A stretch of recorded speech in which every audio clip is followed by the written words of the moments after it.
തൊടുപുഴയിലേക്ക് പോവുകയാണ്. ഇവിടെ വി.ഡി. സതീശനായി വീണ്ടും ഫ്ലക്സ്. മങ്ങാട്ടുകവല ബസ് സ്റ്റാൻഡിലാണ് DCC ജനറൽ സെക്രട്ടറി ഉൾപ്പെടെ ചേർന്നുകൊണ്ട് ഫ്ലക്സ് ബോർഡ് ഉയർത്തിയത്. നിയുക്ത മുഖ്യമന്ത്രിക്ക് അഭിവാദ്യങ്ങൾ എന്നാണ് ഈ പോസ്റ്ററിൽ ഉള്ളത്. രാഹുൽ സുരേഷ് വിവരങ്ങൾ നൽകാനുണ്ട്. രാഹുൽ, ഹൈക്കമാൻഡ് തടഞ്ഞിട്ടും കാര്യമില്ല, KPCC മുന്നറിയിപ്പ് കൊടുത്തിട്ടും കാര്യമില്ല. ഈ ഫ്ലക്സ് ബോർഡ് ഇങ്ങനെ തുടരുകയാണ്, പ്രത്യേകിച്ച് തൊടുപുഴയിൽ, അല്ലേ?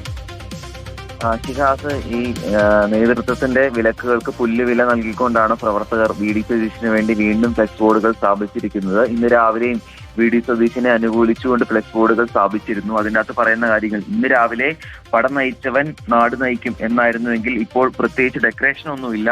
നിയുക്ത മുഖ്യമന്ത്രിക്ക് അഭിവാദ്യങ്ങൾ എന്ന് അർപ്പിച്ചുകൊണ്ടാണ് ഇപ്പോൾ ഫ്ലെക്സ് ബോർഡുകൾ പ്രത്യക്ഷപ്പെട്ടിരിക്കുന്നത്. തൊടുപുഴ മങ്ങാട്ടുകവല ബസ് സ്റ്റാൻഡിലാണ് ഫ്ലെക്സ് ബോർഡുകൾ ഉയർത്തി കോൺഗ്രസ് പ്രവർത്തകർ രംഗത്ത് വന്നിരിക്കുന്നത്. നിയുക്ത മുഖ്യമന്ത്രിക്ക് അഭിവാദ്യങ്ങൾ എന്നാണ് പോസ്റ്ററിൽ പറഞ്ഞിരിക്കുന്നത്.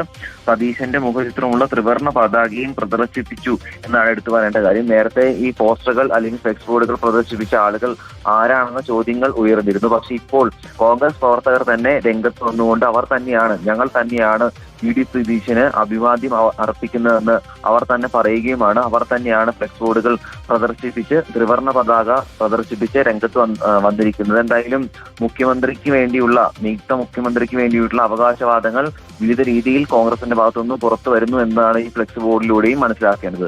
ശരി രാഹുൽ, തെരഞ്ഞെടുപ്പ് ഫലം വരാൻ മണിക്കൂറുകൾ മാത്രമാണ് ബാക്കി. അപ്പോഴും കോൺഗ്രസിനുള്ളിലെ ഈ മുഖ്യമന്ത്രി പോര്, ഫ്ലെക്സ് പോര് തുടരുകയാണ്.